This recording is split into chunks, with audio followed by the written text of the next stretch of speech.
Don't expect na magiging madali yung process nyo pagdating nyo dito. Be alert lang dun sa mga kilos. Iba yung price na i-input niya Correct. doon sa card reader. So, i-ready mo lang yung sarili mo na hindi siya yung chill na pabibili. Overall, hindi naging madali yung process. Medyo pushy din kasi, no? At personal opinion ko lang, magulo. Dito tayo sa ano guys, Deira City Center, yung malapit na mall sa Lila Hotel. Dito tayo sa JT's Manukan. Chicken Inasal. Ang daming ano dito guys, sa mall na to. Deira City Center, may Jollibee, may Chowking, JT's Manukan. Tapos yung mga staff, mga Pinoy din sila. So, ganda. Tsaka mas okay dito kumpara sa Dubai Mall. Mas payapa yung buhay natin. Ah, ang sarap! Bitin natin, guys, my friend.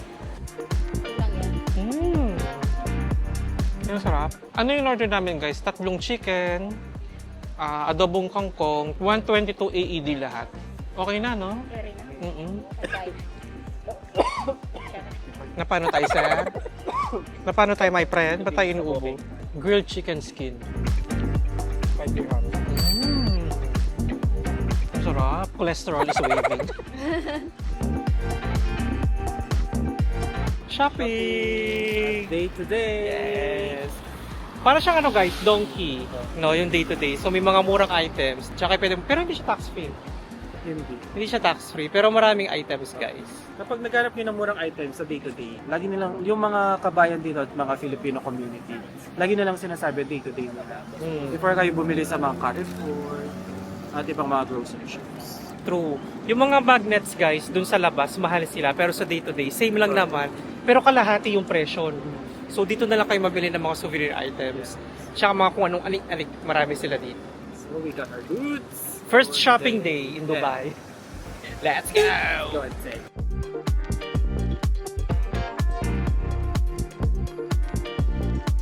Hi guys, nandito tayo ngayon sa Waterfront Market. Nandito tayo ngayon for the sikat na paluto. Pero yung process, so pagbaba namin ng taxi, merong isang guy na nag-assist sa amin na magtutulak ng cart. Pero I think hindi naman siya ganun ka-need, no? Na may magtutulak for you. Guys, kapag bumaba kayo ng taxi or pagdating nyo dito, huwag nyo nang i-entertain yung mga yon kasi you can do it by yourself. You can do it by yourself, tapos kailangan mo pang mag-tip after. Yun yung medyo catch doon. Pero madami kasing medyo pushy din kasi, no? At the same time, nakakahiya din na hindi ka magbigay after. Kasi mabait naman din, no? Yung Helpful room naman. kasi niya, naghihintay siya sa labas, may dala siyang cart. Kapag namili ka, ilalagay doon. Pero hindi mo naman kasi kailangan ng cart talaga kung konti lang naman yung bibilin mo. So kahit wag mo nang i-avail yun, sumunod kasi siya sa amin eh. Correct. Without asking, no? Pero it's up to you, no? Kung gusto niyo magpa-assist, go. Basta magbigay lang ng tip after. Pero kung ayaw niyo, you can do it on your own. Actually, kaya naman kahit on your own. And then pagpasok, medyo for me, no, personal opinion ko lang, magulo. Magulo yung dun sa process ng pagbili ng fish. Parang matindi yung competition, no? So, i-ready mo lang yung sarili mo na hindi siya yung chill na pabibili. At the same time, makakatawad ka talaga. Oo. No? Hindi ka pwedeng marupok. Oo. Imagine yung isang pampano na fish, 2 kilos, nag-start ng 160 dirhams yung price. At napababa ng 70. Half the price. Kaka-bargain. Kasi ayaw na namin siyang kunin. So, dun masyadong magulo kasi pinipilit pa nila na kunin namin yung pampano kahit ayaw na namin. Kasi nga sobrang laki niya. Kumbaga hindi na siya kailangan. Pampano, wala silang pampano dun sa tinitinda nila. Kinuha nila sa ibang store. Oo. Tapos yun, binigay sa amin. So yun, from 170, sabi nga, naging 70. Correct. Yun, kailangan makipag-bargain kayo guys. Be alert lang dun sa mga kilos. Para kasing yung bandang huli na, hindi na kinikilo. So, be mindful and be alert lang na kailangan ipakilo nyo kung magkano ba talaga siya per kilo. Tapos i-take note nyo sila kasi ngayon, in-offer sa inyo 20 dirhams. Mamaya kapag magko-compute na, nagiging 25 na siya. Nagiging 30. So, kailangan sobrang alert ka dun sa mga binibigay na price sa inyo. Kasi si kuya, iba yung price na i-input niya Correct. doon sa card reader. By the way pala, kailangan maging ready ka na, no? Kung anong food yung lulutuin mo. Kasi magulo na sa loob. So, kailangan alam mo na Decided ka na. anong klaseng fish yung papaluto mo, magiging anong luto siya. Overall, hindi naging madali yung process.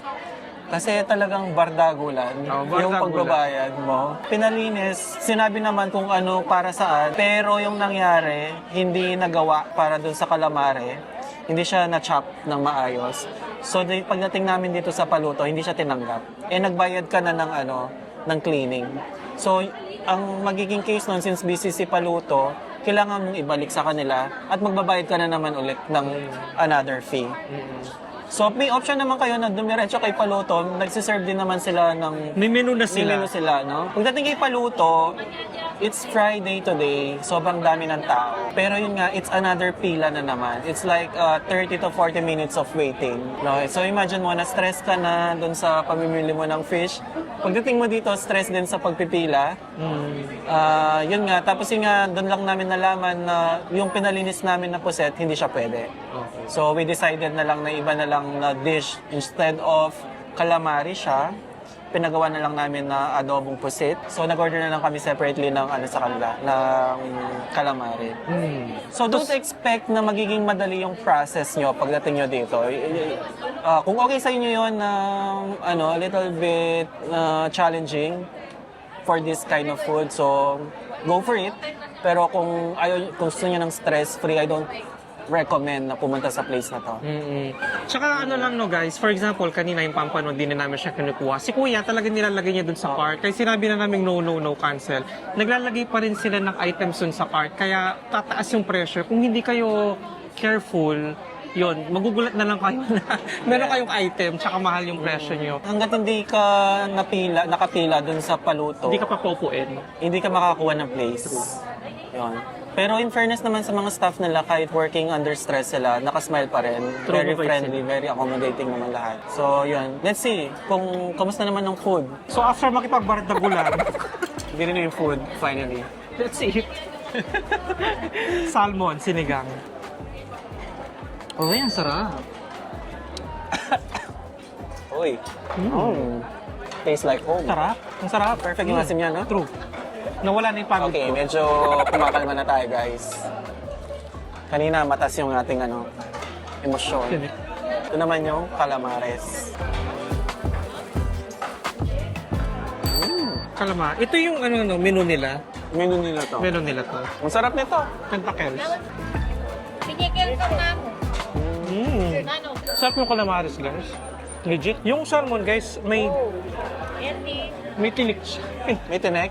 Nalunok yung tinik. Ito grilled naman. Sarap din, malambot. Malambot. Oh. Penge. Masarap yung luto, no? Masarap yung sinigang. Wala yung sinigang dito. Yung sa- malaking squid kanina. Ito yung hindi nahiwa. Kaya giniril na lang. Kaya gindrill. Dapat kasama siya sa Cajun. Baliktad. Dapat break mo. Dapat break mo yung ano mo. Ba't alam mo? Malambot siya, no? Magaling sila magluto. Kaya naman pala madaming tao, no? Hindi siya rubbery. Lunch, konti na lang. Okay, medyo... Wala nang suka, no? Pero Medyo masarap. nagbabago na yung isip natin, unti-unti. Maganda kung bawang. I stand corrected. Only drinks, only rice. Try naman natin yung Cajun. Yummy. First time ko kumain ng Cajun pala. Hindi ko alam yung lasa niya. Okay. May pagka-smoky na paprika. Okay pa yung Cajun, eh. Masarap. Tomato-based ba siya? Hindi, parang siyang spices na ano. Ang sarap. Try ko yung sabaw, lagay ko sa kanin. Alam mo, yung puset, isama mo na lang sa Cajun.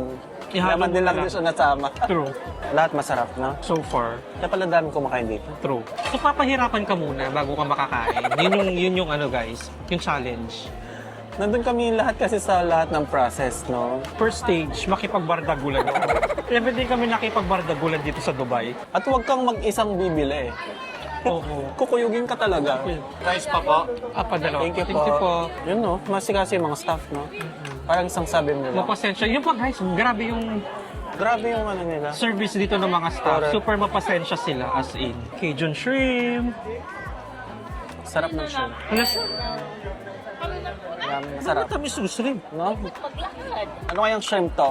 Manyaman ka no eh. Pero overall, magandang try kami, no?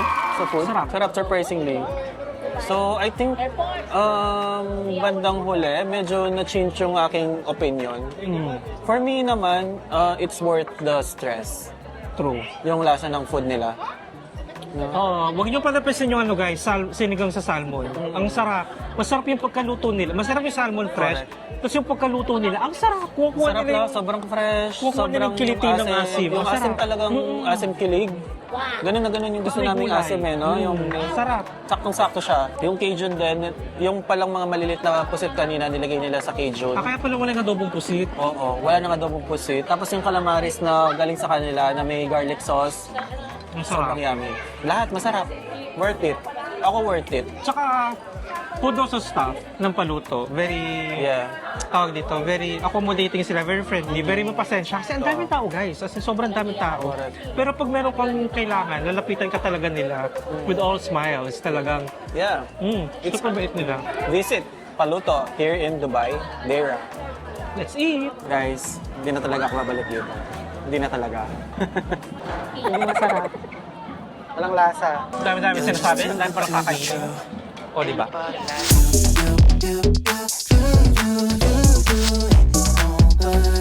Hi guys! New day in Dubai! Asan tayo? Miracle Garden. Para siyang botanical garden, no?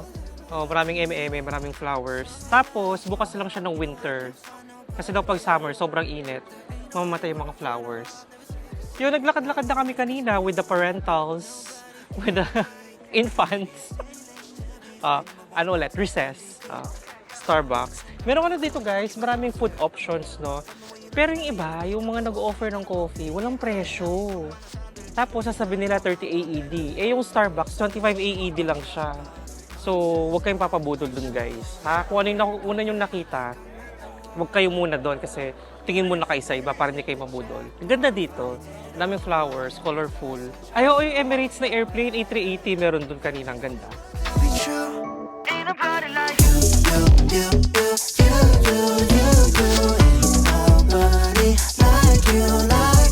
Try natin Bisco Tiramisu over 40 dirhams. Malaki na. Okay. Okay naman. Sarap.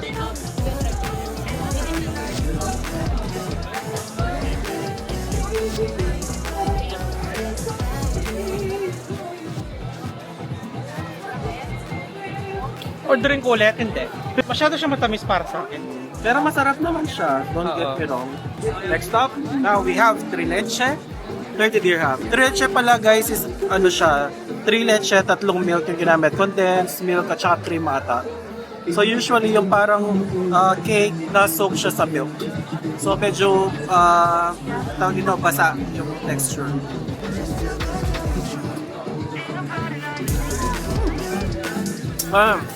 Medyo matamis lang a little bit. Pero yung texture ng ano, sobrang sarap. Yummy. This is good.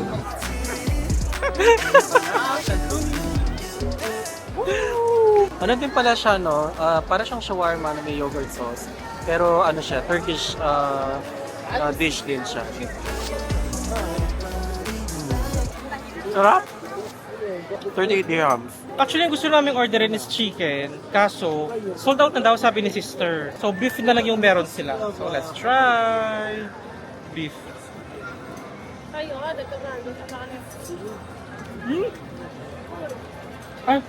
sarap. Ang sarap. Parang siya pinagharong shawarma, doner, durum, and Mexican. ang sarap. Kasi parang siyang may bean. May yogurt, may chili con, parang chili oo, con no? carne, parang gano'n, no? Okay ba? Medyo spicy. Interesting. Sarap.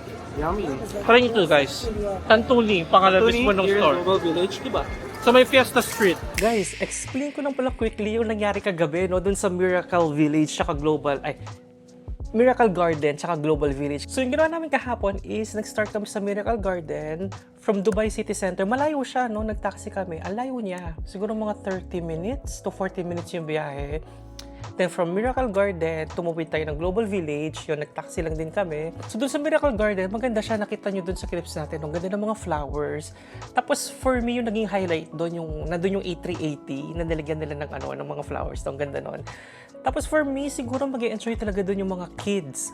Kasi yung maliit na kasama namin, yung 1.5-year-old, natuwa siya dun sa mga Smurfs. So, hinahilo niya yung mga Smurfs, mga ganyan, tapos nagpa-picture siya dun sa mga Hobbit house.